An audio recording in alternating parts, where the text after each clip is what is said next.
Շարունակում ենք ուրիշ նորությունները, հարգելի ռադիո ընկերներ, եւ այս պահին միշտ ունենում ենք հյուր։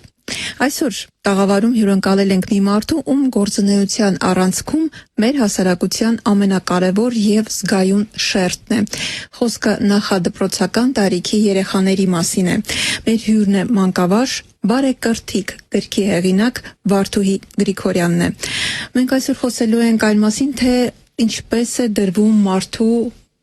մարդու տեսակի հիմքը, որ տարիքից եւ ինչ է նշանակում լինել բարեկիրթ 21-րդ դարում։ Բարև ձեզ, շնորհակալություն հրավերն ընդունելու համար։ Բարև ձեզ, շնորհակալություն հյուրընկալվելու ձեր տաղավարում։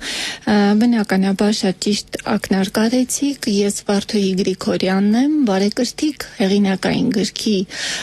հրատարակողը, իդեպ ասեմ, իմ գիրքը ուսումնական ձեռնարկ է, այն արդեն կիրառվում է մանկապարտեզներում եւ դպրոցներում որպես այլընտրանքային կրթություն։ Եվ ինչու այո չունենք բարեվարք հասարակություն, եթե ոչ մանկավարժը դա լուսաբաներ, ապա ով։ Իմ գիրքը խաղերով է եւ պոստերներով, այսինքն տալիս եմ այն գործիքակազմերը մանկավարժին ծնողին, որ հեշտ իրականացնեն բարեվարկության նորմերը։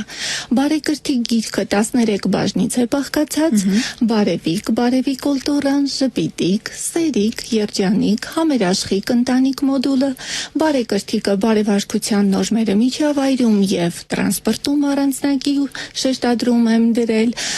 համեղիկ, արդեն էտիկետ, բնապահպանիկ, էկոլոգիական խնդիրներ ենք վերհանում, ղեկավարիկ, բոլոր մասնագիտություններին ենք անդրադառնում, որպեսզի երեխան վաղ տարիքից ծանոթանա յուրաքանչյուր մասնագիտության եւ հասկանա, որ դա գործառույթ է, որը պետք է սիրով կատարի։ Բարեվարկության նորմատիվների մեջ նաև զետեղել եմ բարետեսիկը, ըստ տարիքային առանձնահատկությունից ելնելով ինչ հանդերձանք հագուկապ եւ արդեն ինչպեսի հետևի իր հագուկապին, առողջ ապրելակերպին եւ վերջին բաժինը արդեն բաժինների ամփոփումն է։ Մի հարց կապված կարծում եմ մենք գրքին դարձյալ կանրադառնանք, կարծում եմ կարող է առաջանալ շատ մարդկանց մոտ, երբ մենք հաճախ հանդիպում ենք այսպիսի երևույթի տարբերություն կրթական միջավայրի, այսինքն սկսած մանկապարտեզից, այնուհետև դպրոց եւ ընտանիքի։ Այսինքն, եթե ավելի պարզ ու կորեկտ լինենք, տարբեր արժեհամակարգերի տիրույթներ։ Եվ եթե ընտանիքում օրինակ մտածում են, որ այդ առաքինի եւ բարեկիրթ դրսևորումները երեխաներին պետք է պայմանական ասած պատվաստեն դպրոցում կամ մանկապարտեզում, ինչ որտեղ նաեւ մանկապարտեզը կամ դպրոցը մտածում է, որ դա պետք է ընտանիքից գա, դառնում է փակ շղթա։ Եթե ինչպես նշեցի, արժեհամակարգերը մի փոքր տարբերվում են, ինչպես գտնել ոսկե միջինը երեխայի համար։ Շատ բարի, շնորհակալություն, շատ լավ հարց էր, իդեպ նաև մանկավարժներին վերապատրաստելով ես միշտ ասում եմ, տեսեք, այսինքն մեր մասնագիտությունն է կրթելը, մանկավարժության ուսերին է դրված, այո, ապագան կերտելը, նաև տալ առողջ հասարակություն։ Ծնողը իր զբաղվածության պատճառով, այսօր կենցաղային շատ խնդիրներ առօրեական են դարձել եւ երկուստեղ ծնողները զբաղվածության մեջ են։ Եթե ոչ, այո, մանկավարժը, այսինքն մանկավարժի խնդիրն է երեխային ճիշտ ուղղորդմամբ տալ կրթություն։ Եթե ենթադրենք երեխայի մոտ առավելություն կա գիտական որոշ ուղղվածությունների նկատմամբ, վերհանել, դատեցնել, ավելի խրախուսել, բայց բարեվարք լինելու նորմատիվները դա պարզ կանոնիկ երևույթներ են, որը վաղ տարիքից պետք է երեխան դա հասկանա, միջավայրում փոխհարաբերվելու եւ այստեղ մոռացա ասել շատ կարեւոր երեխայի վախերի հաղթահարում, ունենք վախունիկը ունի ընկեր քաջունիկ, երկուսը միասին երկխոսում են, թե ինչպես կարելի է արհեստածին վախերը երեխան ձերբազատվի եւ առողջ առողջ հարաբերություններ ունենա հասակակիցների հետ, կենդանիների նկատմամբ, բնության երևույթների եւ այդ բարդույթները ինքը վաղ տարիքում թողնի, որ հետո չտանի հասուն կյանք, հա, մենք ունենք շատ մեծահասակներ, որոնք նույնիսկ այդ տարիքում միջատներից են վախենում։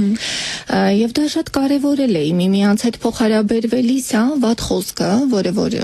մեր կենցաղում դա առաջին ինչ է, ինքնապաշտպանություն է։ Եթե մարդը վախենում է, առաջին իսկ պահից նա փորձում է իր վախը փոխանցել դիմացինին, դա ինչ որ վատ խոսքով։ Ես միշտ սովորեցնում եմ այդ վատ խոսքը, որևիցե միտեղ փորձեք բռնել,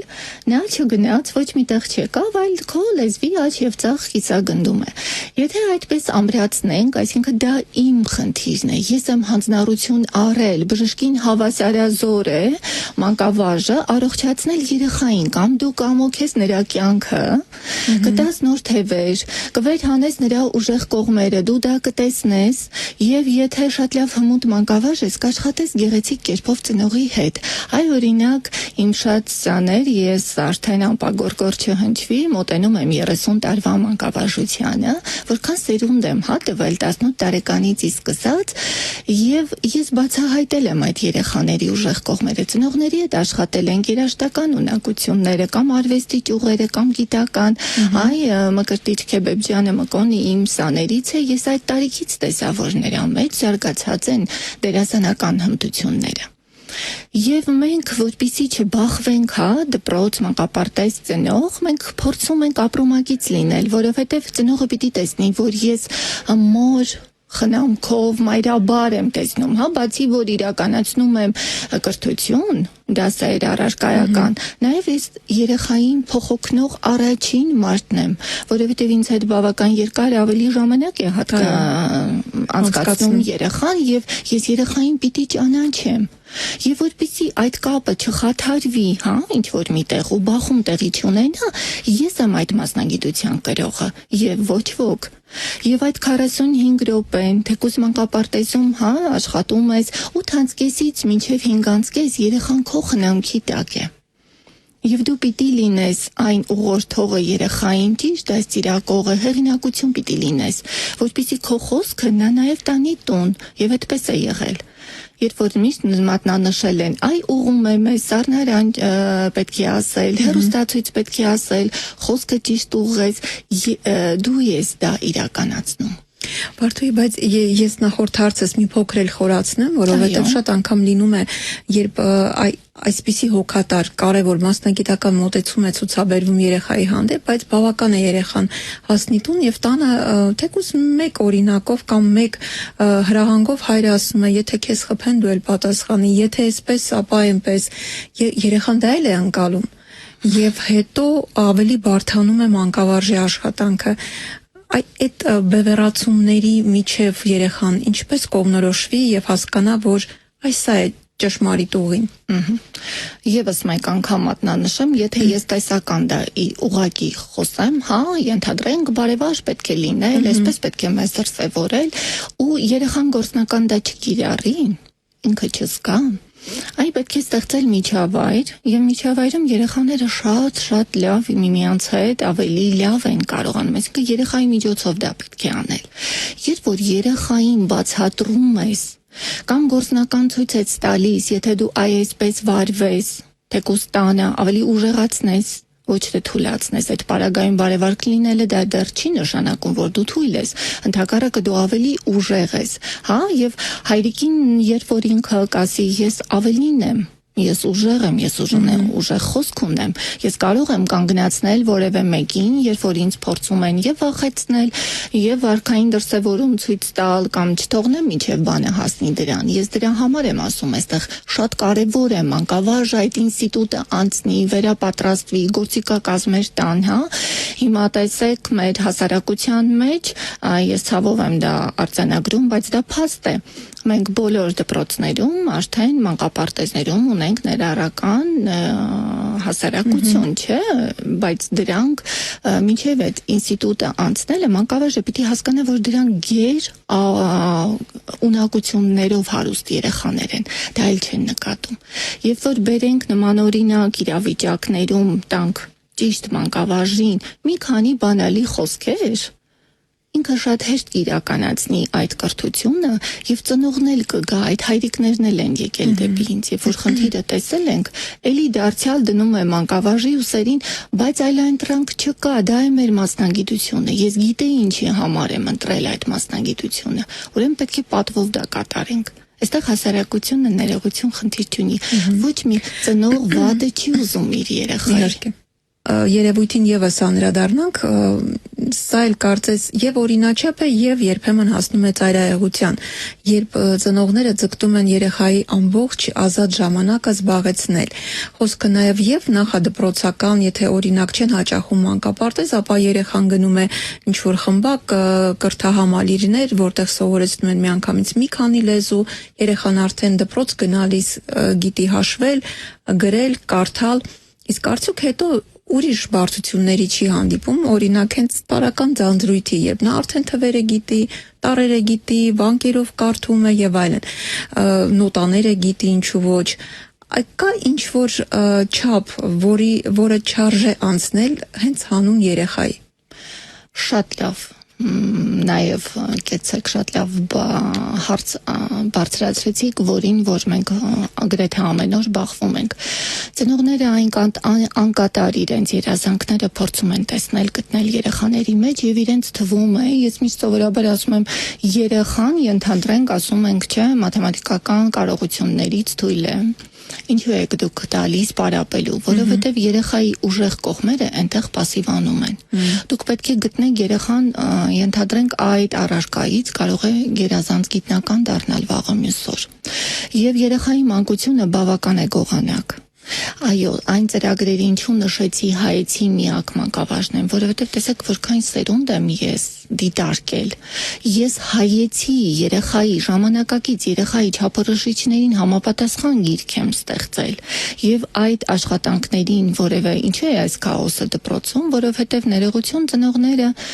զբաղվածության հետ մեկտեղ աշխատանքից վերադառնում են երեխայի հետ տնայիններ են անում։ Այդպես չպիտի լինի, դպրոցում պիտի իրականացվի այնպիսի կրթություն, որ դպրոցի պատերից երեխան արդեն դուրս եկավ, պետք է վայելի իր մանկությունը։ Իսկ այսպես ստացվում է, որ մի քանի ձեր նշած խմբակ բավական է ծնողը տանում է, երեխան հոգնած գալիս է, մարզումները եւ այլն, դա էլ է պետք, եթե երեխան դրա կարողությունը ունի, օրինակի համար, եթե ես իմ մանկություն գնալիս, ես ծնողից չէի հարցնում, ես ամեն խմբակների մեջ գայի, սիրում եմ երաժշտական կրթություն ունեմ, լինել, եթե երեխան դա չի ձգտում, իրեն բռնանալ կամ ասել, որ ես երազում էի դա դառնալ, երեխայի մեջ դա տեսնել միանշանակ սխալ է։ Ներողություն Վարդուհի, բայց լինում է չէ, որ 1-2 տարի այսպես տհաճությամբ է հաճախում օրինակ երաժշտական դպրոց կամ բալետի կամ, բայց հետո բացվում է եւ սիրում է։ Իսկ ինչպես բաց չթողնել այս տեսակ այս երևույթը, գուցե ստիպողաբար իհարկե վատ է, բայց հետո կարող է բացվել, այսպիսի նրբություն էլ կա։ Իհարկե, այդտեղ պետք է լինել, ես միշտ ասում եմ, երեխային ընկեր եղեք։ Երբ որ խոսեն ծնողները միմյանց հետ երեխաներին, այ օրինակ բացատրեն, որ դու կարող ես այդ հմտությունները ուղղակի ունենալ, դա հետագայում քեզ կյանքում դու կորոշես դա հարկավոր կլինի թե ոչ, բայց դու դա փորձիր, եթե ասենք փորձելուց հետո դու համոզված լինես, որ այլևս չես ուզում շարունակել կամ քեզ չես տեսնում դրա մեջ,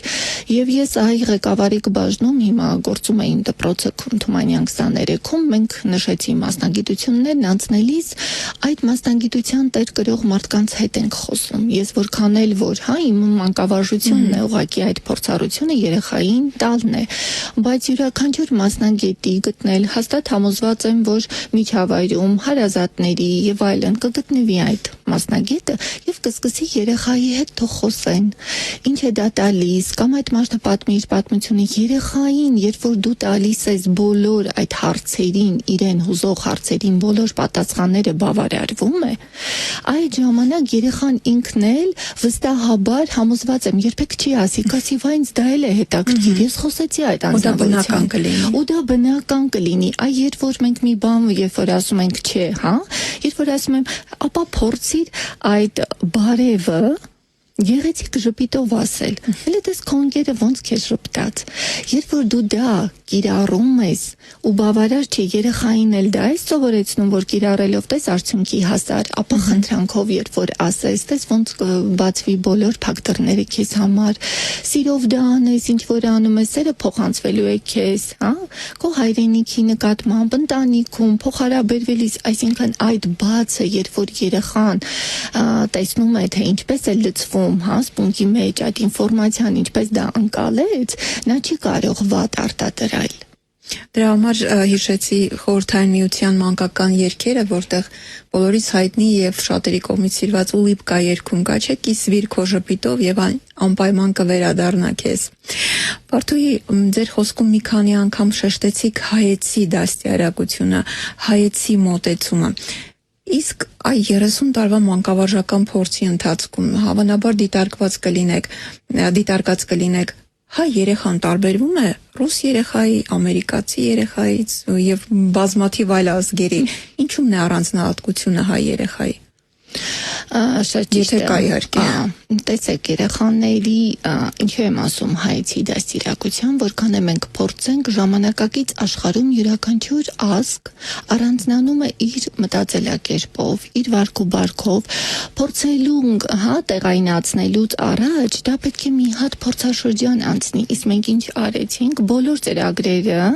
տարբեր երկրներից ներմուծեցինք առանց մի հատ մոնիտորինգ անցկացնելով, արդյոք այդ մեր երեխան պատրաստ է դա մի անգամից ընկալելու։ Եվ ինչու տեղի ունեցավ այս քաոսը, ես միշտ դա եմ ասում, երբ որ մենք ուղակի չկարողացանք դա վերարտենք ժամանակակից աշխարհում մենք բոլորս էլ նոր տեխնոլոգիաների դարում, ազատ, անկաշկատ ինչպես ամբողջ աշխարհը մենք էլ օգտվում ենք այդ գործիքակազմերից, բայց մինչև այդ հասնել մինչև մեր երեխային, պետք է հա մեծագրագետ լինել, ինչ սովորեցնել, ինչպես երեխան դրանից օգտվի,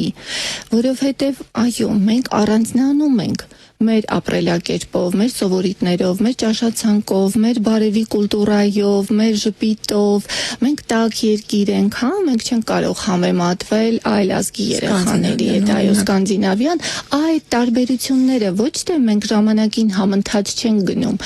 այ 30 տարվա մեջ ես այս սերնդին մի լավ դիտարկում եմ, նոր գործիքակազմեր եմ ստեղծում, ես չեմ կարճում հնից, որովհետև այս երեխան մեղավոր չի, որ ինքը հա, ընդհանրեն 2026 թվականի սերունդն է ու այդտեղ են հենց բախումները, երբ որ մենք փորձում ենք ստանդարտ մեր գիտելիքները, ինչը որ մենք դրանով ենք սովորել, չնորացնել։ Չենք տեսնում, որ այս երեխայի կարիքները այլ են։ Մոտեցումը պետք է փոխել,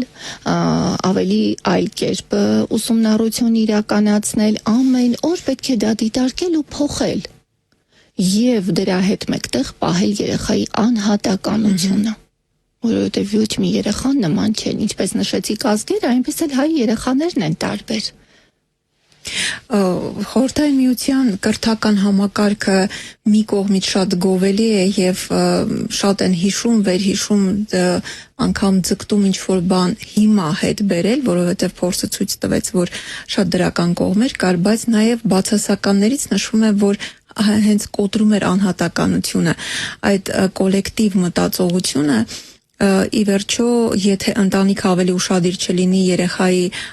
անհատականության զարգացման կամ տաղանդների հանդեպ, կարող է իսկապես կորչել, որտեղ երեխան ինքնուրույն պետք է երևի շատ օժտված լինի, որ բացահայտվի որևէ տաղանդ։ Իսկ հիմա ընդհանուր այդ կրթական համակարգում արդյոք ուշադրությունը դարձվում է նույն դասարանում, դպրոցում կամ մանկապարտեզում անհատական վերաբերմունք է ցուցաբերվում երեխայի հանդեպ։ Տեսեք, դա շատ խրախուսվում է, վերջերս, հա, վերապատրաստումներին եւ այլն այդ խիկ մոդուլն ենք, հա, առաջ քաշում, որպեսզի խթանենք, վերհանենք եւ նոր ուսումնառություն իրականացնենք։ Ես խորհրդային տարիների այսպես ինչը կվերադարձնեի միասին ընտրելու, ճաշելու այդ կուլտուրան, որովհետեւ դա շատ կարեւոր է։ Ընտանեկան միջավայրում, երբ որ միասին ընտրում էին, ճաշում էին, հա, միմյանց միմյանց հետ խոսում էին, տեղեկացված էին լինում երեխաներից, երեխաները ծնողներից, եթե այնտեղ տատիկ-պապիկներ կային, ինչքան գեղեցիկ էր, կոլորիտային էր, եւ խորհրդային տարիներից այո, վարժանքով սկսելը շատ կարեւոր է, երբ որ ֆիզիկական ակտիվությունը նպաստում է ավելի լավ ուղեղը աշխատել, դա կվերադարձնեի միայն լավ կողմերը, հա, այդ ընկերասիրությունը, բարիդրացիական ուսումնառության մեջ, ահա, ինչպես էր, հա, այն ժամանակվա մանկավարժից մենք ենթադրենք ինչ-որ բան չիմանալով վախենում էինք, որ նորից կրկնել տանք հարցը, ինչ տրված էր, պետք է անպայման ամեն ինչ անեինք, որ դա դասը սովորեինք, ինչու, որովհետև ընկեր չէինք, իսկ հիմա ազատ բաց այս մթնոլորտում ես պետք է ցույց տամ երեխային, որ ես քեզ ընկեր եմ։ Եթե ոչ ես, ապա ով էս պահին պիտի լսի քո անհամաձայնությունը։ Շատ ներողություն, բայց երբեմն դա բերում է ինչ որտեղ ամենաթողության, երբ երեխան չեմ ասում, եթե չի վախենում ուսուցչից, բայց անգամ այդ հարգանքը տարական երբեմն չի մնում։ Ես հանդիպել եմ նույնիսկ այդպիսի պատմությունների, ինձ ուսուցիչներն են պատմել, իհարկե պետք է խոստովանեմ, որ խոսքը մարզային դպրոցների մասին էր, ոչ թե քաղաքի, որտեղ ուսուցիչը ասում է, երբ որ ես շատ վատ եմ եւ այսպես ինչ որ վատ զգացողությունը այլ դրսևորումներ առողջական ունենում, վախենում է ցույց տալ, որովհետեւ երեխաները կարող են ծաղրել։ Դա իրական պատմություն է։ Եվ այս դեպքում շատ նուրբ է սահմանը ընկերանալու եւ ամեն դեպքում ուսուցիչ եւ վերադաս լինելու այդ սահմանը։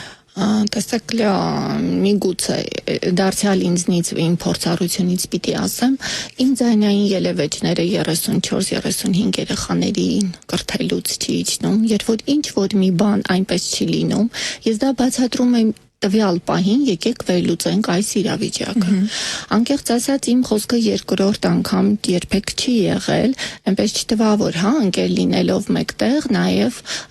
ես ներկայանալի եմ եղել, որ ես ձեր մանկավարժն եմ։ Այսինքն հիմա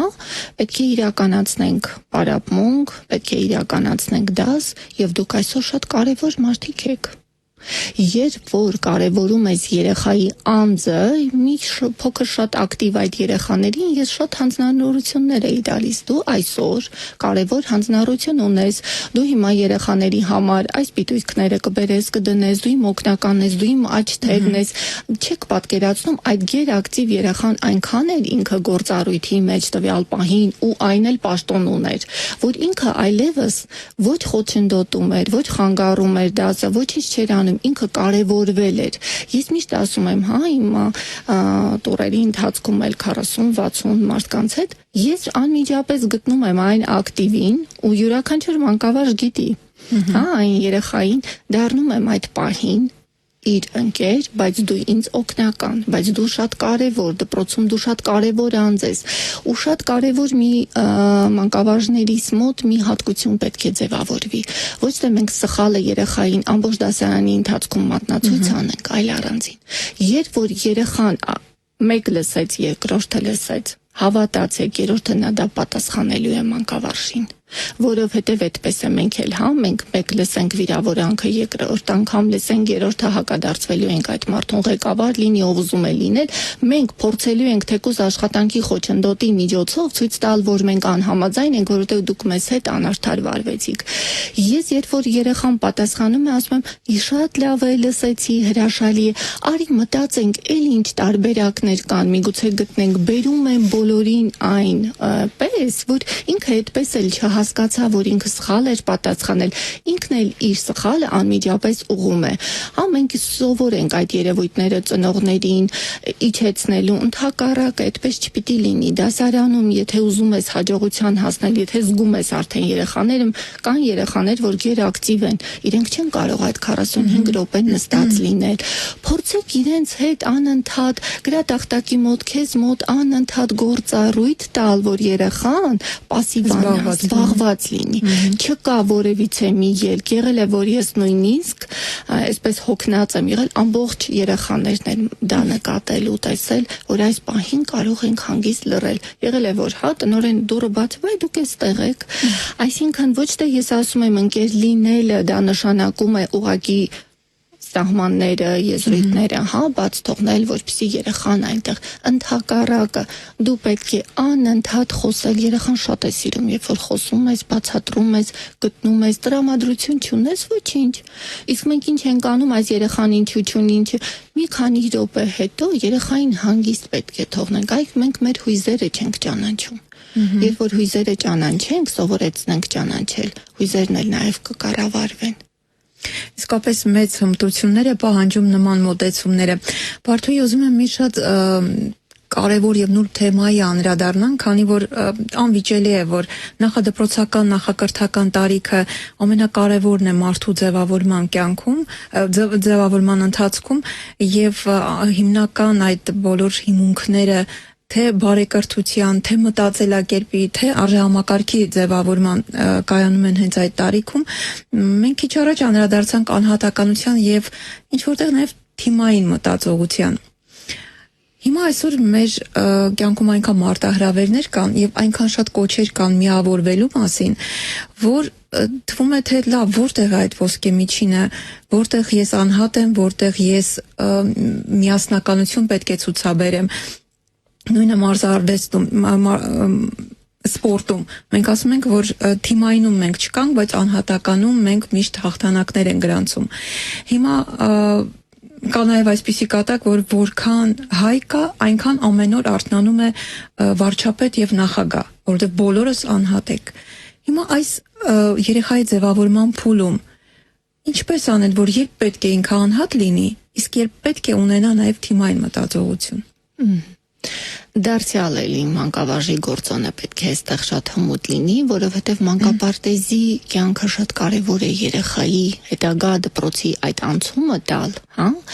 Մենք այնտեղ տեսեք բոլոր պարապմունքները իրականացվում են խմբային։ Զբոսանքը խմբային, քունը խմբային, ճաշը խմբային,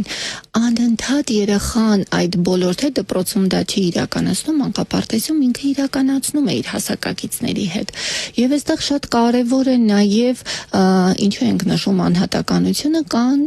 բնավորության տիպեր, չէ՞, էքստրավերտներ, ամբիվերտներ եւ այլ։ Ինչու են այդպիսին։ Այսինքն դու պետք է տեսնես, որ այդ երեխան սիրում է միջավայրում իրեն դրսևորել, մտածել, նոր խոսել, մեկը կա ակտիվ երեխաներ։ Այսինքն, երբ որ դու չես пассивացնում, իր ուժեղ կողմն է, հա, ոչ թե խոչընդոտում ես, այլ կոլեկտիվ միջավայրում մի քանի այդ ակտիվին, մի այլ գործառույթի մեջ ստացվեց, որ բոլորը աշխատեցին, մյուս пассивին ինքը պետք է ստեղծագործի հանգիստ կամ նստի աշխատի, երկար նկարի, մյուսը արագ նկարեց, ավարտեց ու ապլիկացիայի ժամանակ չենք ասում դու լավն էիր եւ այլն, թակարակը մոտենում ենք, դու ավարտեցիր, դու կարող ես հիմա օգնել քո ընկերոջը, փորձես տեսնես ինչի իր մոտ չի ստացվում։ Երբ որ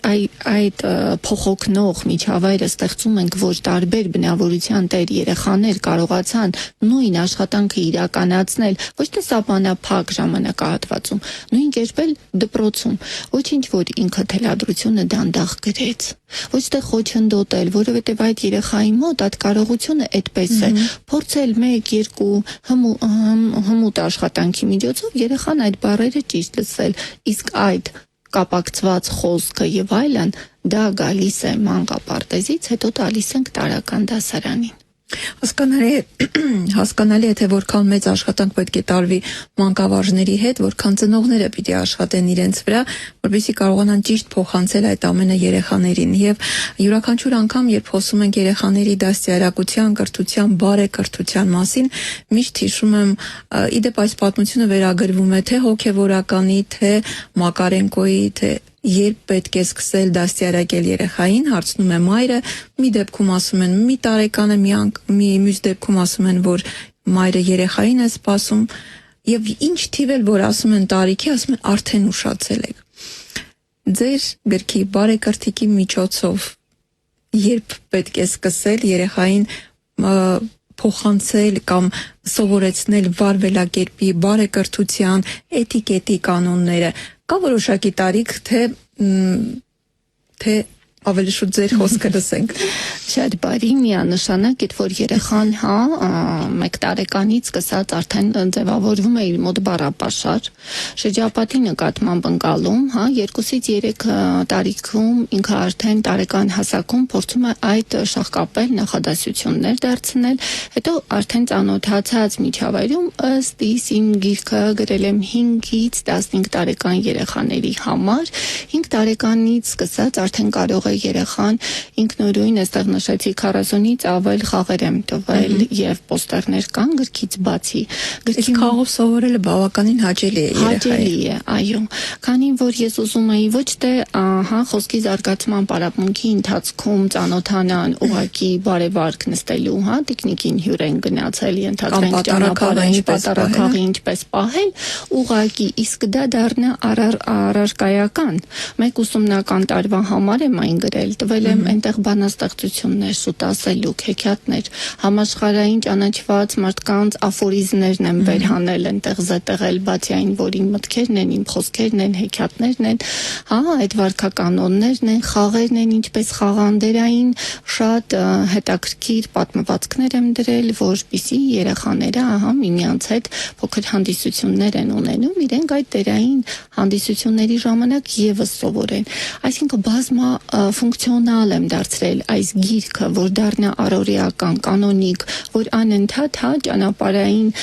եզրով քայլելիս հասկանան, որ այդ եզրը միայն աջակողմյան եւ ձախակողմյան երթևեկության համար է նախատեսված, ինչպես մեքենաները, հանդիպակաց չեն կարող գնալ։ Իսկ մենք ինչ ենք անում, այդ տարրական կուլտուրան չունեն, ամբողջ մայթեզրով քայլում ենք, ամբողջ մետրոյի երկայնքով մենք գնում ենք հանդիպակաց մարդուն, ասում ես, գիտես, չես կարող լինել ուղակի անտեսանելի տվյալ պահին, ես ոնց անցնեմ, կամ պետք է այդտեղ դրսևորվի, վատ վարք, մենք իրար պետք է հրենք, իդեպ հենց այդտեղից ծագեց գիրքը գրելու, ես միշտ սիրում եմ, եթե կա խնդիր, ապա կա լուծում, ոչ թե ասել կա դժգոհել խնդիրներ, այլ դրա լուծումները գտնել։ Եվ այս գրքի միջոցով գտա, ինչու չենք կարող մենք լինել քաղաքակիրթ հասարակություն, այն կարողնենք ի վերուստ քաղաքակրթությունը մեզնից է դուրս եկել, գիտական կենտրոններ ունենք, չէ՞, ինչ Տաթևկա եւ մյուսները։ Այսինքն, եթե մենք քաղաքակիրթ ազգ ենք, հետեւաբար այս 2026 թվականում այդ տարրական կուլտուրան մենք պետք է այնքան դա երեխային տանք, որ վաղը միսօր ընդհանրապես դա չլինի, որ գիտեք, այ օրինակ ձեզ այսպես պետք է դրսևորեք, այլ աշխատանքային կանոնադրությունը երեխան այնքան լավ հասկանա, որ վաղը միսօր աշխատանք իրականացնելիս այդ ձեր նշած այդտեղ արդեն բնավորությունները կարևոր չէ։ Երեխան հասկանա, որ ինքը վաղը միսօր գիտելիքների պատճառով մտավ մի միջավայր, ինքը ունի պարտավորվածություն եւ պարտականություն, ինչպես եւ յուրաքանչյուրը։ Եվ այստեղ մենք ազատությունը շփոթում ենք ներողություն անդաստիարակության հետ։ Ես միշտ ասում եմ, եթե քո արարքները դիմացինին չեն վնասում, դիմացինին խոչընդոտ դա չի հանդիսանում, այսինքն քո անձը չի խոչընդոտում մյուսի եւ կյանքի եւ առողջության եւ մնացյալի հանդեպ, դա է անդաստիարակություն, իսկ ազատությունը դու ազատ կարող ես մտածել, ազատ կարող ես ինքնադրսևորվել, քեզ համար է շփոթել, այո, այ մենք դա շփոթեցինք եւ աշակերտին, այո, ծնողին այդ ազատությունը տրված է, որ ծնողը այս պահին ունի դժգոհություն, կարող է մտնել, խոսել եւ ես չեմ խոչընդոտել, կա ծնողական հանդիպումներ, բարբերաբար դա լինում է, դու պետք է լինես, այսինքն երբ որ ինքը տեսա, որ դու մեկն ես իր երեխայի կյանքում ինչպես ինքը, չկա այդպիսի իրավիճակ, որ ծնողը չկա դեպի քեզ։ Ես ոչ թե ասում եմ ունեցեք այդ բանալի բառերը, եթե ծնողին ուզում ես ասել, որ երեխայի մոտ վարքային որևէ վատ դրսևորում ես տեսել, չպետք է դա մատնացույց անել, ինչպես եւ մեզ դա պետք է անել բանալի բառով, գիտեք, երեխայի մոտ որևիցե ինչ-որ մի բան, իմ երեխայի մոտ այնպես չեմ տեսել, եկեք միասին մի հատ լուծում գտնենք, կամ մատնացույցանը, նրբանկատությունը, տարրական բան է, բայց տեսեք, յուրաքանչյուրը դա կարող են անել, բայց դա է հենց աշխատողը, եթե ծնողը տեսավ, որ դու իրեն չես կանգնեցնում բոլոր ծնողների ներկայության մատնացույց անում քո երեխային եւ երեխային տանում տնորենի մոտ եւ այդ մեղադրանքները այսպես բար հետո էլ ասում են ծնողի ինչու չեկավ ասում եմ հարգելիս ինչպես է կանչել ծնողին սկսենք այդտեղից Դու ծնողին այսպես ես կանչել, դրա համար ինքը չի եկել, մի հատ էլ տուն կգնա, չէ, տատիկով այ դու վաղը այսպես կանես։ Այդ ինչից է գալիս մարդու թեկուս վախեր, այս ամբողջը մեր վախերն են, որ մենք վախենալով մենք փոխանցում ենք մեր երեխաներին, եւ ես մեկ բաժին առանձին գրել եմ վախերի հաղթահարում, դա մեր բոլոր վախերն են, որ մենք մանուկ տարիքից բաց չենք թողնում, տանում ենք հասուն կյանք ու դա դառնում է փորձանք մյուսների նկատմամբ։ Եվ այդ ծնողը եւ այդ մանկավարժը, այո, մանկավարժն էլ իր վախերն ունի, միգուցե իրեն չստացվի այդ կրթությունը, դրա համար ինքը ձայնն է բարձրացնում, ձայնային բարձր տոնով խոսացող մարդիկ բոլորը վախեր ունեն սիրելիս։ Եթե դու չես վախենում, դու հանգիստ տոնով իջեցնում ես, ինչ է եղել, արի միասին հասկանանք, ինչ անհամաձայնություն կա, ինչը որտեղ չի ստացվում, շատ հանգիստ պետք է իջնել, այդ հույզերը պետք է կառավարել, իսկ դա մեր վախերն են։ Ես նաև ուզում եմ միգուցե ոչ թե հավելել, այլ ասել, որ վաղուց ապացուցված է, որ անգամ գենը կարելի է փոխել։ Մի բան, որ տարիներ կամ տասնամյակներ առաջ ասում են, դե գենը այդպիսինն է, ոչ, եթե հենց վաղ տարիքից մանուկ հասակից ճիշտ կրթություն, ճիշտ մոտեցում, ճիշտ դաստիարակություն ստանա երեխան, անգամ եթե ինչ-ինչ հանգամանքներում ընտանիքը, այսպես ասած, նպաստավոր չէ, միևնույն է միջավայրը կարող է վերափոխել անձը եւ դնել այն հիմքերը, որոնք հետագայում կդարձնեն մարդուն ավելի բարեկիրթ եւ ավելի պիտանի հասարակության համար։ Մենք հաշված րոպեներ ունենք, նույնիսկ երևի թե այդքան էլ չկա, բայց որպես տեսլական ձեր գրքի եւ որպես հեղինակ, եթե այսօր երեխաները այսօրվանից սկսեն այս գրքով առաջնորդվել, ոչ միայն երեխաները, 15-20 տարի հետո ինչպիսի հասարակություն եք ակնկալում։ Շատ բարի, այո, ես այդ նպատակով գրել էի, որովհետև շատ եմ սիրում հայրին։ Ես իմ հայրենիքն եմ սիրում եմ այնտեղ, որտեղ որ ապրում, արարում, գործում եմ։ Այսինքն երջանիկ է մարդը այնտեղ, որ երջանիկ են բոլորը։ Եվ ես, այո, տեսլական իմ էսպես է, գիրքս էսպես եմ ձևակերպում, հեշտ ապրելու արվեստը։ Չեմ սիրում բարդացնել ու այս գրքով տվել եմ, թե ինչպես տեսնել այդ հեշտ ուղիները, որ գնալ այդ ապրելու, արարելու, քո մեջ բացահայտելու, քեզ շատ սիրելու արվեստը։ Եթե յուրաքանչյուրը սիրենք մեզ, մեր հմտությունները, մեր անելիքները, մեր նպատակները, մեր երազանքները, հետևաբար, այո, այդ բջիջները այս ամբողջ իրականության մեջ ավելի կշատանան եւ կարծում եմ այնտեղ արդեն չարիքը, չար գործառույթները տեղ չեն ունենա։ Ու ես հավատում եմ, քանի որ գիրքը հիմա արագ մտնում է պետական ծրագրերի մեջ, ես հավատում եմ, որ մեր այսօրվա սերունդը պարզճակատով կանգնելու է իրականության մեջ եւ ինքը ինքնաբավ է լինելու։ Իհարկե, ինչ է ուզում յուրաքանչյուր մարդ լինել երջանիկ եւ իսկապես պարզ եւ առանց բարդությունների կյանք։ Իսկ ձեր ձեռնարկը հենց այդ մասին է։ Եթե այսօր այս հաշված րոպեների ընթացքում ենք չդարձանք բարեկիրթ, ապա մի փոքր բարեկրթիկ դարձանք։ Շնորհակալություն ձեզ։ Ես հիշեցնեմ, այսօր հյուրընկալել էինք մանկավարժ, բարեկրթիկ գրքի հեղինակ Վարդուհի Գրիգորյանին։